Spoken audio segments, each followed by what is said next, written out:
Глава 741. Битва за разрушение формации. Часть 3. Да, мастер. Тогда я буду действовать так же, как и в прошлый раз, скрываясь до поры до времени. Хань Ли кивнул. Именно. В прошлый раз ты действовала в решающий момент и добилась большого эффекта.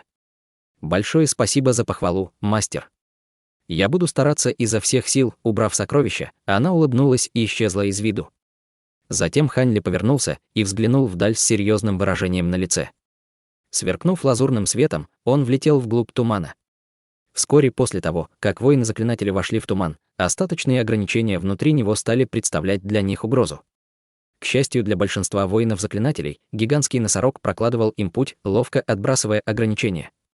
Неважно, были ли это огненные шары, молнии, ледяные шипы или каменные валуны, они не могли нанести огромному зверю никакого вреда.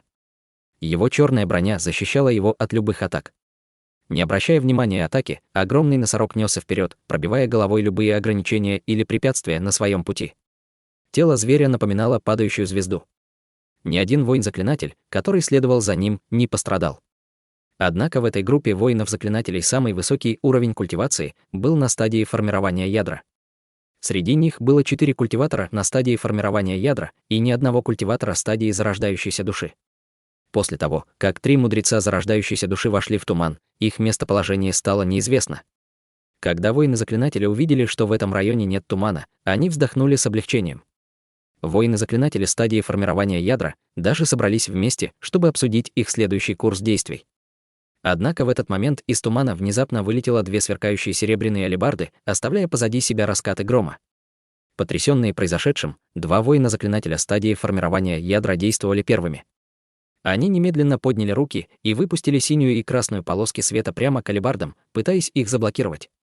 Но кто мог подумать, что алебарды внезапно изменят направление в сторону в голову гигантского носорога? Хотя это сильно поразило воинов-заклинателей стадии формирования ядра, они почувствовали облегчение, броню гигантского носорога было трудно пронзить обычными магическими сокровищами. Вскоре перед ними произошла поразительная сцена. 2 серебряные алебарды вместо того, чтобы поразить гигантского носорога, они полетели над зверем и врезались друг в друга. Затем раздался мощный раскат грома, и огромная молния выстрелила в голову огромного зверя. Синий световой барьер засиял на теле зверя, однако он был полностью уничтожен вспышкой этой молнии, в результате чего она врезалась прямо в черную броню. Несмотря на все это, гигантский носорог был цел и невредим, хотя и пришел в ярость и начал громко реветь от негодования. Затем он открыл рот и выплюнул 3-метровую глыбу льда на серебряные алебарды над ним. Алебарды мгновенно уклонились от ледяной глыбы и выпустили еще одну яростную вспышку молнии, а затем скрылись в тумане. Глаза зверя при виде этого налились кровью, и он бессознательно погнался за ними. Воины-заклинатели формирования ядра были встревожены и поспешно призвали остальных воинов держаться за ними, а затем они последовали за огромным носорогом. Но прежде чем успели они предпринять что-либо, из тумана появились разноцветные огни, раскрывая более сотни культиваторов. Вслед за этим они начали массовое нападение на воинов-заклинателей Мауланей, атакуя их на своих магических инструментах. В яростной тревоге воины-заклинатели также направили на них свои магические инструменты и стали активировать свои духовные приемы, посеяв хаос среди культиваторов. Однако благодаря этой задержке гигантский носорог уже исчез в тумане. Воины-заклинатели стадии формирования ядра ничего не могли с этим поделать, поскольку были заняты битвой с множеством культиваторов их же ранга. Они пришли в ярость и хотели было призвать остальных воинов к себе на помощь, чтобы полностью уничтожить, однако культиваторы вдруг возвратили свои магические инструменты и снова улетели в туман. Воины-заклинатели с тревогой переглянулись между собой при виде этого, не зная, что им делать дальше. Старик стадии формирования ядра, лидер этой группы, на мгновение задумался, а затем отдал приказ спокойным тоном: «Мы разделимся. Если мы будем осторожны, это не станет для нас большой проблемой, поскольку большинство ограничений поблизости уже уничтожены. Поскольку они используют партизанскую тактику партизан, они не станут нас преследовать, в результате чего мы сможем истребить их. Кроме того, культиваторы формирования ядра не смогут навредить гигантскому носорогу. Мы найдем зверя после того, как мы убьем их». Сказав это, старик первым влетел в туман. Вскоре другие воины-заклинатели подчинились приказу и хаотично рассеялись в тумане в своих собственных группах. Плотный туман всколыхнулся на мгновение, а затем пришел в норму. Но через мгновение из зеленого тумана появился силуэт со спокойным выражением на лице, а рука его была заложена за спину. Это был старик Ма. Хотя его цвет лица был несколько бледен, его глаза сияли так оживленно, словно он был на пике своих сил. Он вышел в центр пустой области и огляделся по сторонам со странным выражением на лице. Затем он уставился на пустое место и спокойно проговорил: «Поскольку я уже увидел тебя, нет необходимости продолжать скрываться. Твои техники не помогут тебе скрыться от меня». Холодно фыркнув, после вспышки черного света показался худощавый культиватор. «Я не ожидал, что твое духовное чутье окажется таким сильным. Изначально я планировал приятно удивить тебя, но все пошло не по плану». Как только он появился, он тут же взмахнул руками в направлении старика Ма. В следующее мгновение несколько десятков черных полос толщиной с большой палец выстрелили, словно шторм, в направлении старика. В километре от старика Ма и худощавого воина-заклинателя лысый мужчина смотрел в упор на человека напротив него. Это был Куя, окутанный шаром обжигающего пламени. Пламя, излучавшееся из его тела, было настолько жестоким, что оно даже сожгло туман, в результате чего в радиусе сотни метров вокруг него был чистый воздух. Изначально Куя планировал напасть из засады на старика Ма вместе с худощавым воином-заклинателем. Однако он не ожидал, что лысый культиватор внезапно появится у него на пути. Он фыркнул и сказал: «Ты думаешь, что сможешь спасти своего товарища, заблокировав меня? Духовные техники мудреца Вэнь за пределами твоего воображения». Лысый мужчина слегка прищурился и сказал: «Вместо того, чтобы беспокоиться о других, не лучше ли сосредоточиться на сохранении собственной жизни?» Несмотря на то, что господин Даосист Ма не полностью восстановил свои силы после вчерашней битвы, ты, должно быть, исчерпал большую часть своей силы. Прибавить еще большое количество силы, необходимой для активации духовной формации, ты явно не в лучшей форме. Без сокровища, которое может помочь тебе. Затем он открыл рот и выплюнул короткий белый стержень. Стержень сделал круг вокруг него, а затем выпустил ослепительный белый свет. Когда Куя увидел это, его лицо появилось презрение. В тот момент он хотел было начать свою атаку, как вдруг выражение его лица значительно изменилось. Цвет света внезапно изменился, и он стал золотым.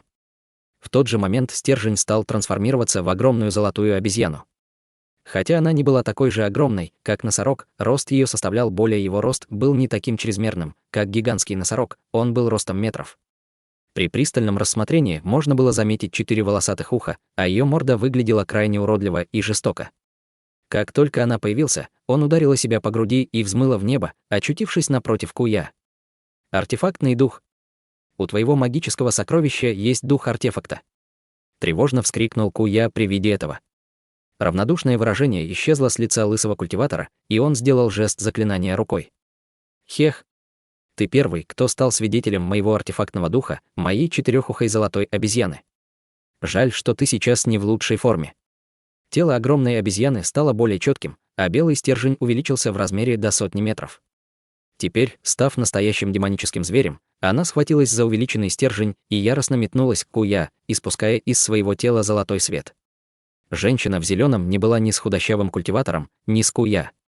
Ее цель была довольно простой. Используя свои способности, она планировала приблизиться к сердцу великой формации и разрушить ее. После разрушения формации все пошло бы как по маслу. Конечно, она планировала избавиться от определенного культиватора на этом пути. С тех пор, как она вошла в туман, она отчетливо ощущала нить чьего-то духовного чутья вокруг себя. Даже с ее чрезвычайно сильным духовным чутьем она не смогла ее заблокировать. Хотя это заставило ее сердце забиться быстрее, желание убить молодого культиватора зарождающейся души только усилилось. И если бы она не устранила этого чрезвычайно искусного культиватора, вполне возможно, что он мог в будущем вызвать большие неприятности. К счастью, этот культиватор казался довольно уверенным в своих способностях и ничуть себя не скрывал, словно желая привлечь ее, воина-заклинателя средней стадии зарождающейся души. Она с усмешкой встретила вызов и прямо полетела к нему. Когда она почувствовала, что юноша находился всего в 300 метрах, тело женщины в зеленом прекратило излучать белый свет, и скорость ее полета замедлилась, а затем она и вовсе остановилась. Хотя она была уверена в своих способностях, она не хотела случайно попасть в ловушку. Она похлопала по своей сумке для хранения и достала оттуда лазурную жемчужину.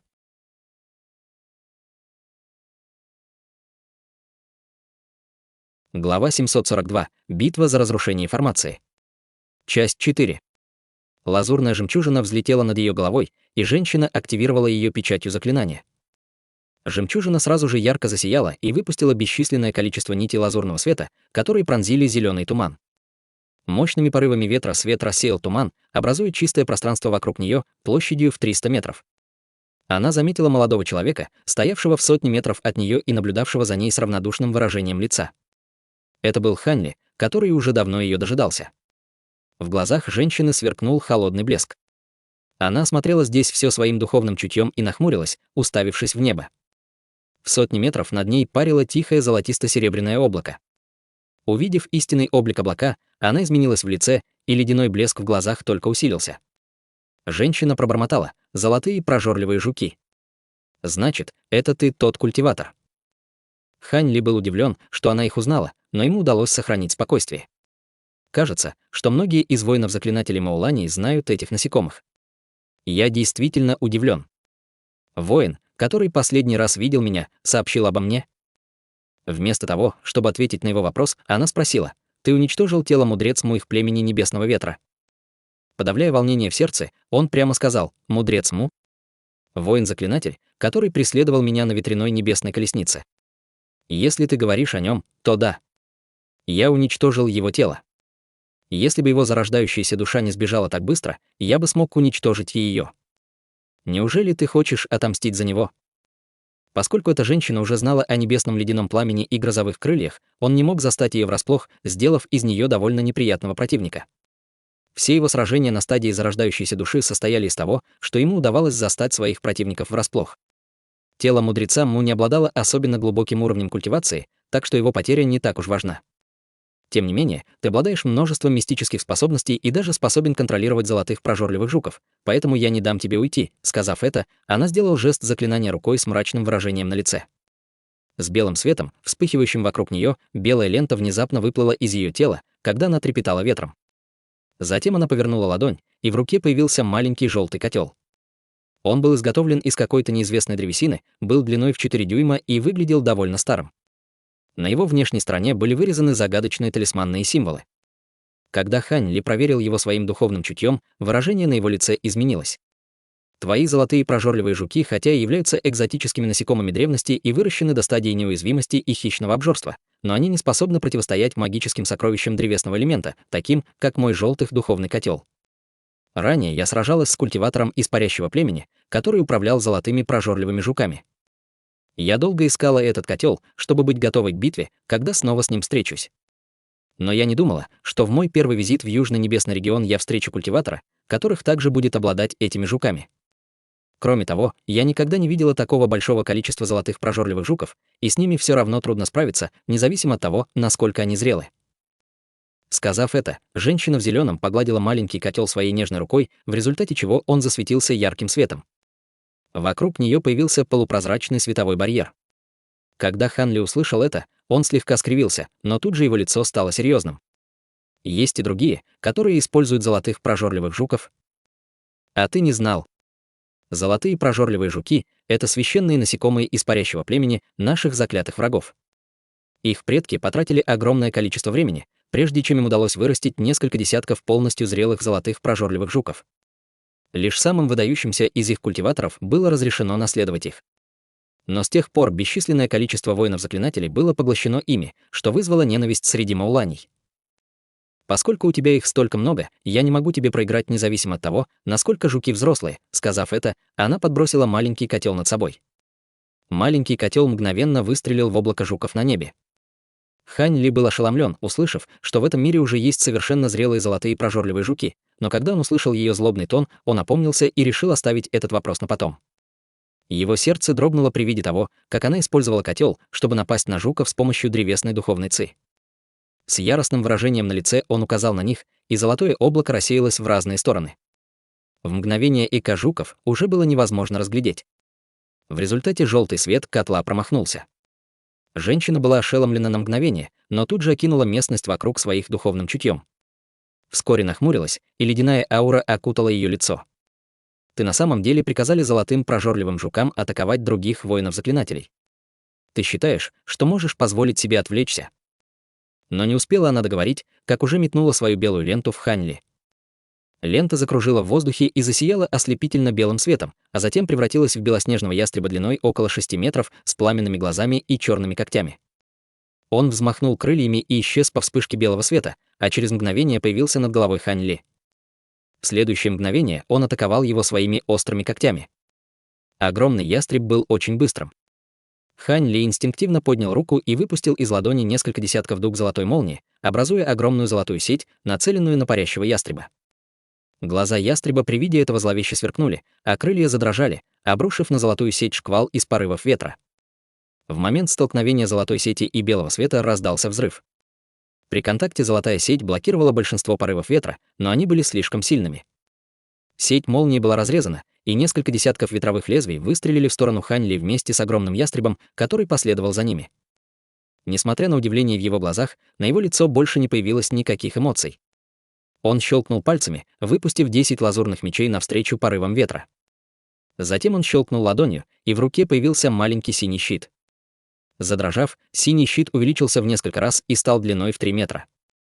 На поверхности щита засиял синий свет так, словно он был сделан из жидкости. В этот момент лазурные мечты разрушили ветреные лезвия и были готовы врезаться в ястреба. Ястреб ничуть не испугался, а вместо этого смел крыльями лазурную ци, прежде чем она смогла коснуться его. Хань Ли холодно фыркнул и указал на щит, заставляя его сиять с еще большим великолепием. Когти ястреба в этот момент поразили ледяную поверхность, оставляя после себя только рябь. В это самое мгновение в глазах Хань Ли мелькнула холодная вспышка, и он поднял руку. Внезапно из его ладони появился черный свет, превратившийся в черно-красную руку шириной в 3 метра. Она выстрелила со скоростью быстрее молнии и схватила огромного ястреба. Вжух! Инское пламя внезапно вырвалось из руки и окутало ястреба. Ястреб пытался сбежать, жалобно клокотал и впивался в руку. Хань Ли почувствовал облегчение при виде этого и повернул голову к женщине. Женщина, похоже, не придавала особого внимания тому, что он схватил ястреба. Вместо этого она торжественно произнесла странное заклинание. Пристально приглядевшись, Хань Ли так и не смог понять, что это, и был сильно удивлен. Вскоре после этого женщина раскрыла ладонь, сделав жест цветка лотоса, и в ее руках засверкал белый свет, который стал приобретать форму лотоса. Хотя Хань Ли не знал, что она планирует, но она все же была культиватором средней стадии зарождающейся души. Все, что культивировала за это долгое время, должно было быть мощным. Он не мог позволить ей добиться успеха. Подумав об этом, Хань Ли взмахнул рукой с серьезным выражением на лице и вызвал рой из нескольких десятков лазурных летающих мечей. Затем они сгустились вместе в тумане и метнулись в направлении женщины в зеленом. Воспользовавшись этой задержкой, Хань Ли поднял другую руку с огромной рукой, которая крепко держала птицу. Черно-красная рука внезапно сжалась и раздавила птицу. Недолго думая, Хань Ли выплюнула на птицу голубое ледяное пламя. Ледяное пламя мгновенно покрыло птицу слоем сверкающего льда. На лице Хань Ли появился след удовлетворения, но внезапно он услышал божественный звон напротив себя. Ослепительное белое сияние внезапно вспыхнуло от женщины, покрыв прилегающую область в 300 метров слоем белого света. Хань Ли внутренне выругался и поспешно на странную сцену перед ним. Женщина в зеленом закончила свое заклинание, и теперь белый лотос покинул ее руку и плавал на высоте 3 метра над ее головой. Он непрерывно разворачивал свои лепестки, сияя ослепительным светом. Между тем, облако лазурных мечей, которых Хань Ли направил на нее, оно застыло примерно в 40 метрах от женщины в зеленом. Хотя он изо всех пытался приблизить мечи к ней, казалось, будто оно было заблокировано чем-то невидимым. Хань Ли невольно прищурился.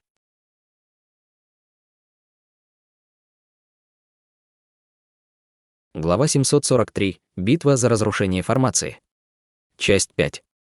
Оказалось, что белый лотос не был магическим сокровищем, а был тем, что женщина создала из собственной магической силы. Хань Ли действительно был поражен тем, как нечто мощное можно было создать всего лишь техникой. Однако его удивление продолжалось лишь мгновение. Он глубоко вдохнул с угрюмым выражением на лице и быстро поднял руку, покрывая ее слоем черной ци. Черная ци была словно живая и постепенно становилась толще. Когда черная ци стала угольно-черной, лицо Хань Ли стало суровым. Его рука в мгновение стала в 3 раза толще. Вскоре после этого руку стал покрывать слой ослепительного малинового света. В этот момент Хань Ли пристально взглянул на женщину в зеленом, а женщина в этот момент подняла на него глаза, и их взгляды встретились. Когда она увидела чудовищную руку Хань Ли, в ее глазах засверкал холодный блеск. «Вперед!» — прорычал Хань Ли и взмахнул рукой, выпустив плотную массу черно-красного света. Как только масса покинула его руку, она увеличилась до 10 метров в длину. Она прорвалась сквозь пространство и мгновенно оказалась перед белым лотосом. Женщина в зеленом слегка вскинула бровь при виде иньского дьявольского опустошения и выплюнула в лотос туман из сверкающей белой ци.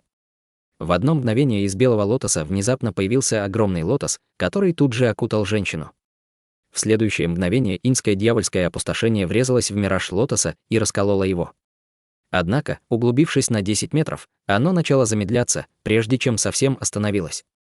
На лице женщины появилось горделивое выражение, но вскоре оно значительно изменилось. В этот момент она увидела, как Хань Ли бросил на нее черный предмет. Как только этот предмет покинул его руку, он начал экспоненциально расширяться, опускаясь на женщину и лотос. Гора тысячи полений. Женщина невольно закричала при виде этой горы. Это древнее сокровище было известно среди воинов-заклинателей. Даже если такой воин-заклинатель средней стадии зарождающейся души, как она, использовал тайную буддийскую технику древности, он не смог бы остаться целым и невредимым после падения этой горы. Женщина в зеленом сделала заклинание рукой и погрузила ее в лотос. Маленький желтый котел впитал в себя белый свет лотоса. В одно мгновение воздух вокруг лотоса полностью исчез, а затем вспыхнул лазурным сиянием. Женщина снова появилась в поле зрения. Несмотря на то, что женщина больше не поддерживала лотос своей магической силой, мираж лотоса, хотя и стал тусклым, но сразу не исчез. Ему удалось продержаться еще какое-то время, прежде чем он рассеялся под падающей горой. Хань Ли пробормотал без намека на радость, техника ветреного движения. Он внутренне выругался. Он не ожидал, что эта женщина обладает такой же необычной техникой движения, как и его. В этом случае он не сможет просто так навредить ей, пока не заманит в ловушку. Хотя он придумал план, он не был в нем уверен. Ее техника движения была так же искусна, как и его грозовые крылья. Если он будет держаться с ней нога в ногу, он сможет ранить ее с помощью небесного ледяного пламени. С этой мыслью Хань Ли поднял руки и направил черно-красный свет вместе с десятком облачных бамбуковых мечей, которые, наконец, высвободились от их ограничений. Мечи мгновенно выстрелили туда, где появилась женщина в зеленом. Позади Хань Ли прогремел гром, и на его спине появились серебряные крылья. Затем Хань Ли махнул рукой, уменьшив голубой световой щит, и тот сразу же вернулся в нему в рукав. В тот же момент огромная черно-красная рука расслабила его хватку с ястребом и метнулась в женщине. Но это еще был не конец подготовки. Он снова поднял руки, но на этот раз на его ладони появилось голубое пламя. Оно трепетало своим ярким голубым блеском. Наконец, Хань Ли решил лично закрыть ей дорогу, сделав все возможное, чтобы ограничить ее движение. По вспышке серебряной молнии он исчез, оставляя раскаты грома после себя. Когда женщина увидела, что Хань Ли выпустил так много сокровищ в одном направлении, она почувствовала головную боль. Изначально она считала, что у этого культиватора на ранней стадии зарождающейся души есть всего лишь несколько странных способностей. Она считала, что если может сдержать их, проблем разобраться с ним у нее не возникнет. Но она никак не ожидала, что в одной атаке активирует столько мощных магических сокровищ. Стоит отметить, что единственное сокровище, которое она выпустила, уже было заблокировано ее противником. Поскольку она привыкла быть высокопочитаемой среди воинов-заклинателей, это вызвало ярость в ней. Однако женщина тут же поняла, что раз у него так много магических сокровищ, победить его обычными техниками и сокровищами будет невозможно, не говоря уже о том, чтобы убить. При виде того, как Хань Ли взмахнул крыльями и исчез, она фыркнула и в конце концов решила активировать свою самую мощную технику, чтобы покончить с ним одним махом. Конечно, она не могла позволить Хань Ли так просто подойти к ней в течение этого времени. Пока она об этом думала, белый лотос упал на ее голову и исчез в ее теле. В следующее мгновение Хань Ли появился в 10 метрах от тела женщины по вспышке молнии. В следующее мгновение он появился в 3 метрах от нее и поспешно вытянул свою голубую ладонь к желтому барьеру, который окружал тело женщины. Хань Ли был уверен, что барьер древесного атрибута, установленный желтым котлом, ему будет легко разрушить небесным ледяным пламенем. Его атака прошла успешно. Однако женщина оставалась неподвижной и не показывала никаких признаков того, что она собирается использовать технику ветреного движения. Тревога наполнила его сердце, а по спине пробежала мелкая дрожь. В этот момент женщина внезапно засияла тусклым светом, а из ее тела вылетели лепестки белого лотоса. Вопреки ожиданиям Хань Ли, желтый барьер выдержал атаку. Как только белый свет и синее пламя соприкоснулись, Хань Ли почувствовал, как его рука задрожала. В следующее мгновение лепестки лотоса стали приближаться к Хань Ли. Хотя они казались довольно медленными, он не мог уклониться от всех атак, и один из лепестков коснулся его тела. Удивленный, Хань Ли был отброшен назад, а в груди он почувствовал волну боли. Он отлетел на 100 метров и еле смог остановиться. Его тело дрожало. Он с тревогой взглянул на женщину, держась за грудь. Он поднял взгляд и увидел, что женщина стоит над лотосом шириной в 10 метров. Белые лепестки лотоса медленно трепетали вокруг нее, а сама женщина холодно уставилась на Ханли. Сокровища, которыми он ее атаковал, были заблокированы лепестками лотоса. Они были намного мощнее, чем мираж лотоса.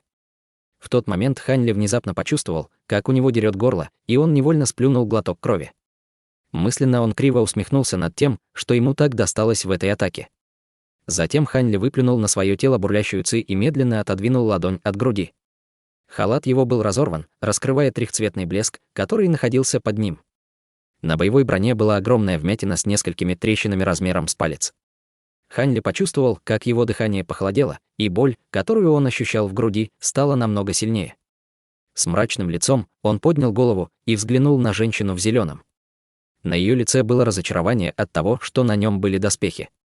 Он холодно фыркнул и скинул остатки халата, раскрывая свои доспехи. Затем он провел по ним вспышкой лазурного света и восстановил их с невероятной скоростью до своего первоначального состояния. На мгновение женщина была в шоке, но вскоре ее лицо снова стало ледяным, потому что ее намерение убить Ханли только усилилось. Недолго думая, она сложила ладони вместе и стала произносить загадочное заклинание. Затем из ее рукава вылетел шарик лазурного света и упал ей в руку.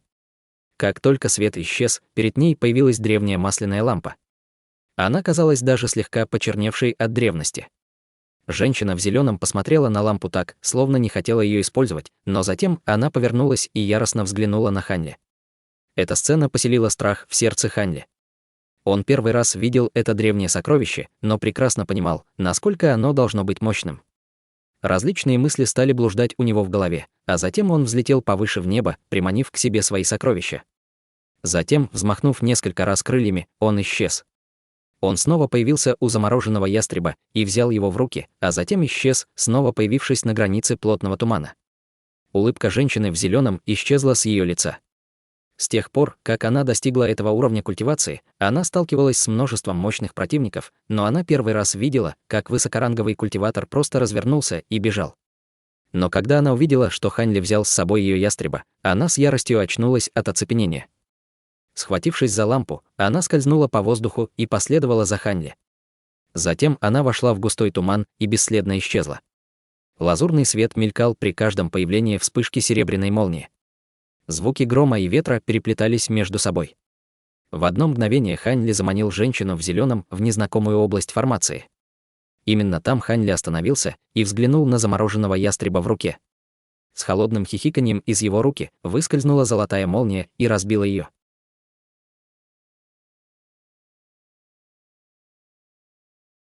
Глава 744. Битва за разрушение формации. Часть 6. Заледенелый ястреб разбился на куски. Однако, когда женщина в зеленом увидела это, она лишь холодно рассмеялась и хлопнула по белому лотосу перед собой, заставив его рассеять туман вокруг нее мощным порывом ветра. Ханли слегка прищурился, глядя на ее злобное выражение, и спокойно спросил: «Неужели ты не убита горем, что твое магическое сокровище уничтожено? Или ты считаешь, что этого недостаточно, чтобы его уничтожить?» Сказав это, он небрежно взглянул на нее, не обращая внимания на осколки льда, которые плавали в воздухе. «А ты сам как думаешь?» Женщина в зеленом указала на Ханли. Бесчисленные осколки льда рядом с ним засияли белым светом. Ханли был ошеломлен и тут же поднял руку, выпустив лазурный туман, чтобы окутать светящийся лед. Но в этот момент лед разорвался, и пятнышки белого света стали стекаться к женщине. Лазурный туман не успел добраться до кусочков льда. Видя, что его атака не удалась, Ханли нахмурился и опустил руку, решив не тратить свои усилия понапрасну. Белый свет перед ним постепенно стал размером с человеческую голову. В мгновение раздался крик ястреба, и птица тут же приняла свою изначальную форму. При виде этого лицо Ханли стало мрачным, но он тут же заметил, что дух ястреба был более вялым по сравнению с предыдущим воплощением. На его лице тут же появилась задумчивость. Казалось, это сокровище действительно обладало каким-то странным эффектом, но оно не было по-настоящему бессмертным. Он был уверен, что, убив ястреба еще несколько раз, тот будет уничтожен. Несмотря на то, что ястреб ослабел, женщина безмолвно взмахнула рукой и приказала ему подняться на небо. Ястреб закрутился в воздухе, а затем отплыл назад в виде белой ленты. Коснувшись тела женщины, лента тут же исчезла. Держа в руке лампу, она откинула рукой волосы и сказала с отстраненным тоном: «Твоя внезапная остановка, должно быть, вызвана яростью от того, что мое сокровище не уничтожено, но, кажется, это место является частью твоего плана на случай непредвиденных обстоятельств». Хань Ли на мгновение замолчал, а затем сказал со злобными глазами: «Поскольку ты уже догадалась об этом, но все равно преследовала меня, значит, ты очень доверяешь своему магическому сокровищу. Может, ты бы могла рассказать мне о нем? Я первый раз встречаю древнее магическое сокровище типа фонаря».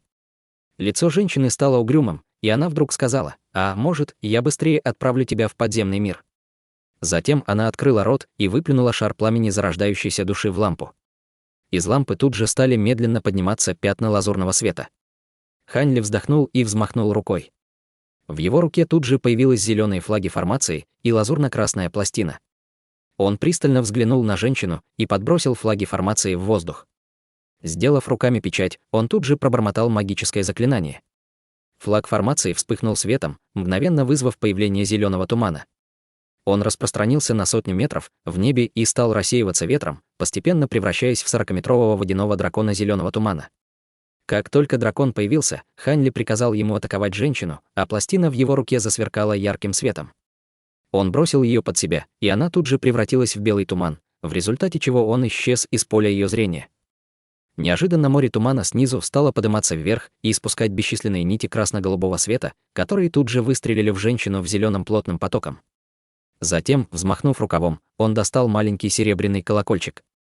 В мгновение колокольчик расширился и начал издавать серебряные звуковые волны. В следующий момент колокольчик стал приближаться к голове женщины. Поскольку колокольчик не мог вплотную приблизиться к женщине, он использовал серебряные звуковые волны в качестве атаки. Возможно, бесформенная атака должна была подействовать на нее. Конечно, против белого цветка лотоса и неизвестной бронзовой лампы убийственные атаки Хань Ли были бесполезны. Вот почему в дело вступила серебряная луна, которая ранее зарылась в земле. В этот момент серебряная луна уже начал выпускать пурпурное облако, находясь в центре ограничительной формации. Она ждала, когда женщина в зеленом ослабит бдительность, чтобы нанести смертельный удар. Хотя женщина в зеленом не знала, что здесь был кто-то в засаде, она не обратила внимания на ограничительные заклинания и атаку, которую начал Хань Ли. Вместо этого она опустила голову и взглянула на лампу, мерцающую слабым лазурным пламенем. На ее лице появилась усмешка. Она неторопливо подняла руку и выпустила пламя размером с горошину из лампы в ее руках. В этот момент водяной дракон зеленого тумана, нити лазурного и серебряные звуковые волны ударили по женщине. Однако на лице женщины даже ни один мускул не дрогнул. Вместо этого она просто указала на белый лотос, который вспыхнул белым светом в следующее мгновение и начал быстро вращаться. Его лепестки сжались, а затем окутали женщину непроницаемым барьером. Водяной дракон зеленого тумана первым ударил по барьеру. Он открыл рот и выплюнул дымящееся дыхание зеленого тумана. В тот же самый момент белый лепесток лотоса внутри барьера слегка дернулся и отразил атаку. Затем последовали красно-лазурные нити. Они также были рассеяны. Лепестки белого лотоса не смогли заблокировать только звуковые волны. Хотя они и проникли сквозь барьер, было неизвестно, какой эффект они будут иметь. Хань Ли при виде этого сделал жест заклинания руками, и лазурные нити перестали атаковать барьер. Вместо этого они сформировали огромную сеть, блокируя белый лотос со всех сторон. Водяной дракон взлетел вверх и рассеялся, превратившись в облако зеленого тумана, окутав при этом белый лотос. Серебряный колокольчик между тем оказался перед барьером белого лотоса, и Хань Ли сосредоточил на нем всю свою силу. Серебряные звуковые волны стали сильнее атаковать барьер, не прекращаясь ни на секунду. Какое-то время женщина в зеленом, казалось, могла сдерживать атаку. Однако Хань Ли не был в восторге от этого, а только нахмурился. Поскольку Хань Ли беспокоился о том, что физические атаки на самом деле не оказывали никакого эффекта, сеть из лазурных нитей и туман тут же рассеялись. Хань Ли выглядел особенно мрачным. Женщина в зеленом стояла в центре барьера белого лотоса с равнодушным выражением на лице. Она держала бронзовую лампу в одной руке и сжимала, по-видимому, обычное голубое пламя в другой. Она взглянула на Хань Ли, а затем посмотрела на серебряный колокол над ней, который обволакивал ее серебряными звуковыми волнами. Внезапно в ее глазах мелькнуло странное выражение. Она резко подняла руку и выпустила в бронзовую лампу огонь. Он трепетал, а затем исчез из поля зрения. В следующий момент огромный серебряный колокол был окутан голубым огненным шаром, который появился из ниоткуда. При виде этого женщина произнесла заклинание, и поверхность серебряного колокола обгорела неизвестным лазурным чертовым пламенем. Серебряный колокол затрепетал и выпустил серебряный свет, пытаясь противостоять пламени. Но через мгновение серебряный колокол деформировался под воздействием серебряного пламени и превратился в расплавленное серебро. После этого лазурное дьявольское пламя рассеялось бесследно. Лицо Ханьли побледнело при виде рассеянного древнего сокровища.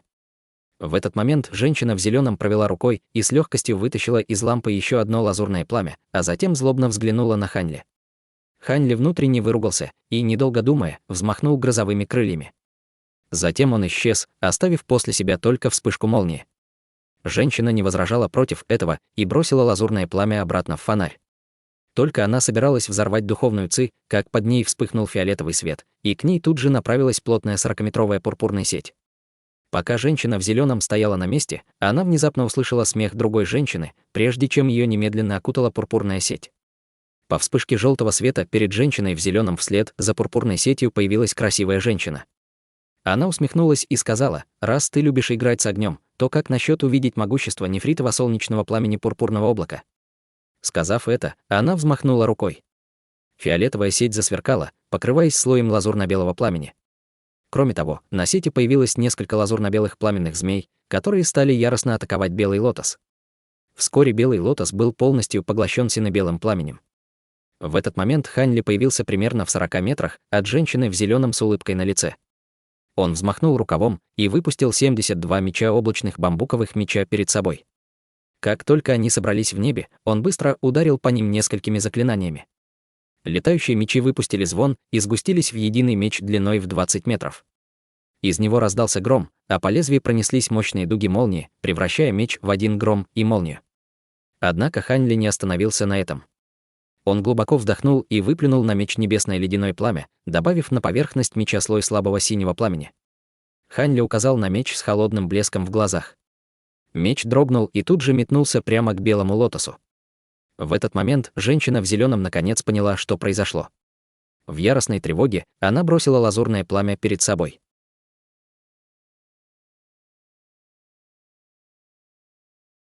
Глава 745. Битва за разрушение формации. Часть 7. Как только лазурное пламя покинуло руку женщины в зеленом, оно засияло ослепительным лазурным светом.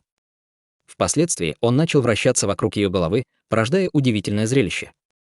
Лазурно-белое пламя, горевшее на внешней стороне лотоса, было настигнуто ураганом лампы, который был мгновенно поглощен лотосом. Как только нефритово-солнечное пламя было поглощено, пылающее лазурное пламя у нее над головой остановилось и засияло ярче. Женщина в зеленом указала на пламя, и оно тут же развеялось в сторону серебряной луны.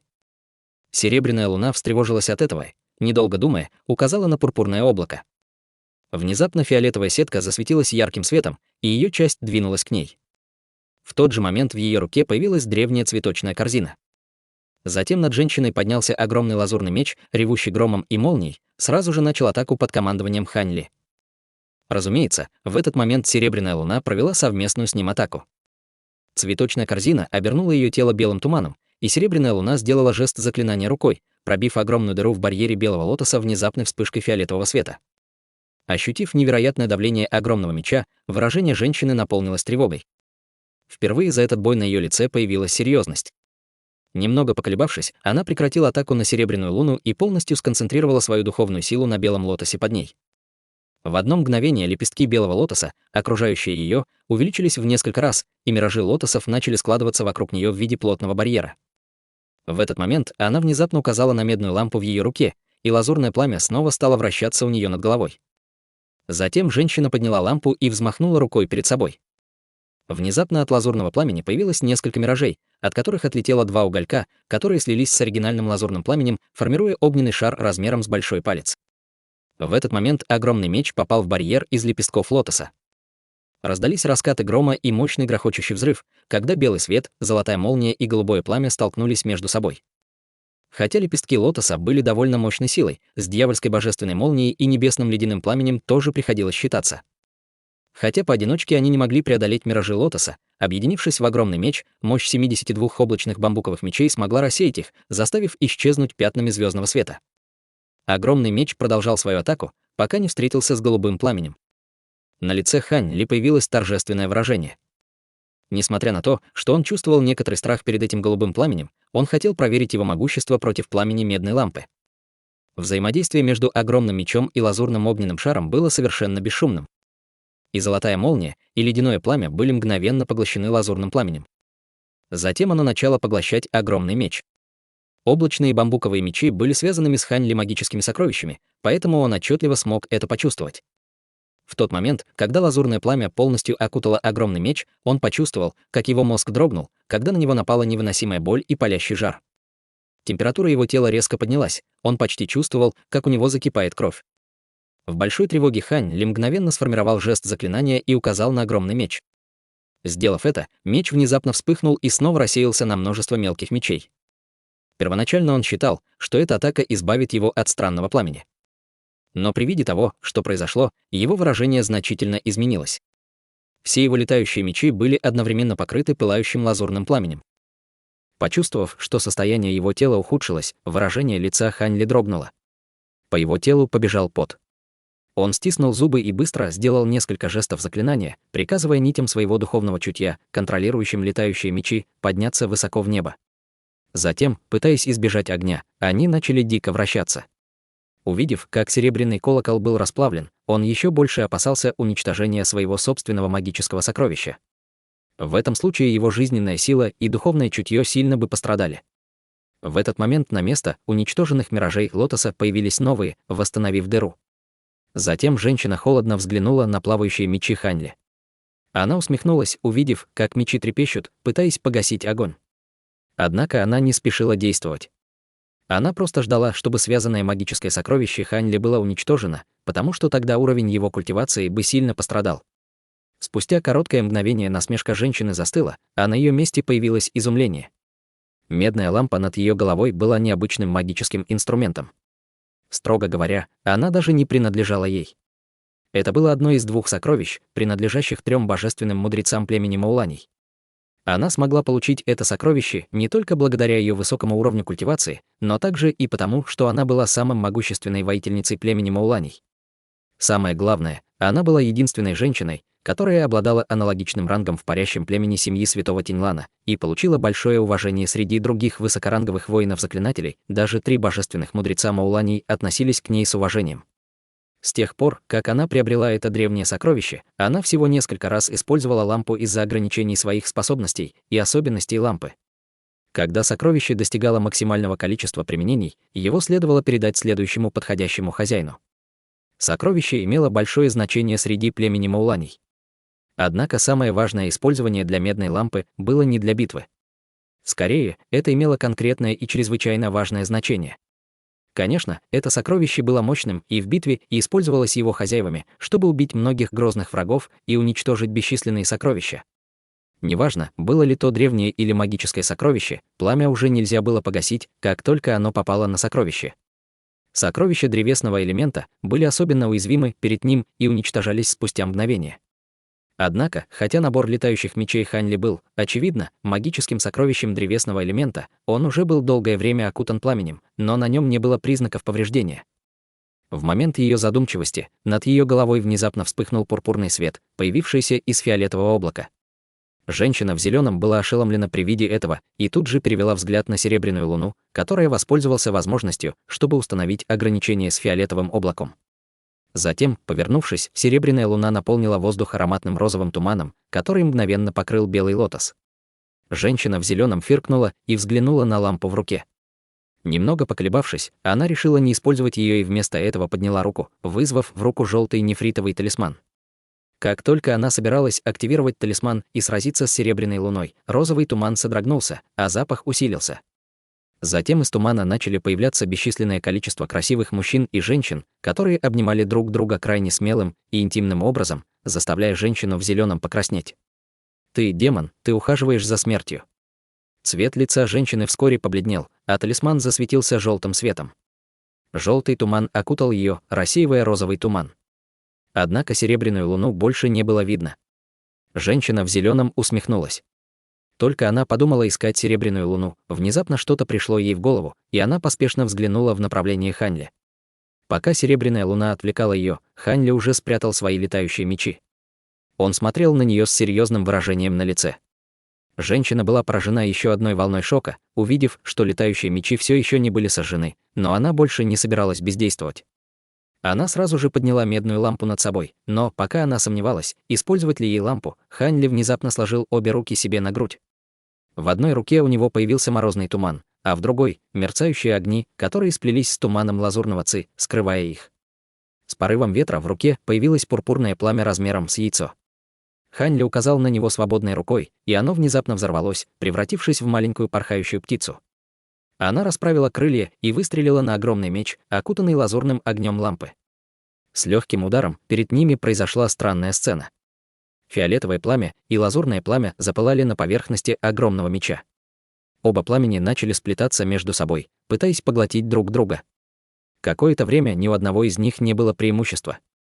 Хань Ли занервничал при виде этого, но и на лице женщины в зеленом отразился шок. Что это за фиолетовое пламя, которое может противостоять пламени ее лампы? Если бы она не увидела это своими глазами, она бы ни за что не поверила. Но эта женщина вскоре проснулась от своего шока и почувствовала еще более сильное желание убить Хань Ли. Откуда у какого-то культиватора на ранней стадии зарождающейся души столько небесных способностей? А что будет, если он войдет в среднюю стадию? С этой мыслью выражение женщины стало угрюмым, и она подбросила лампу в воздух. Она зависла на расстоянии около 3 метров над ней. Затем она торжественно опустилась. На данный момент женщина действительно решилась. Даже если бы она потребляла все возможности использования медной лампы, она была полностью уверена, что сможет убить Хань Ли. Хань Ли также принял к сведению действия женщины и почувствовал, что его сердце ушло в пятки. Он горько выругался и решил отступить. Хотя у него все еще были в запасе высшее фиолетовое пламя и кровавый дьявольский меч, ему не нужно было делать ставку на этот бой. Женщина перед ним не была обычным культиватором средней стадии зарождающейся души. Он не особо желал закончить эту битву во взаимном уничтожении. Как только в его голове появились эти мысли, в тумане внезапно появился силуэт и направился к ним, что удивило обоих. Поскольку оба они были отвлечены, фиолетовое облако образовалось из пурпурного облака над головой женщины в зеленом. Оно внезапно расступилось и выпустило чрезвычайно полоску белого цвета, которая полетела к лампе. Затем, в мгновение ак, лампа была полностью окутана светом, и ее затянуло в фиолетовое облако.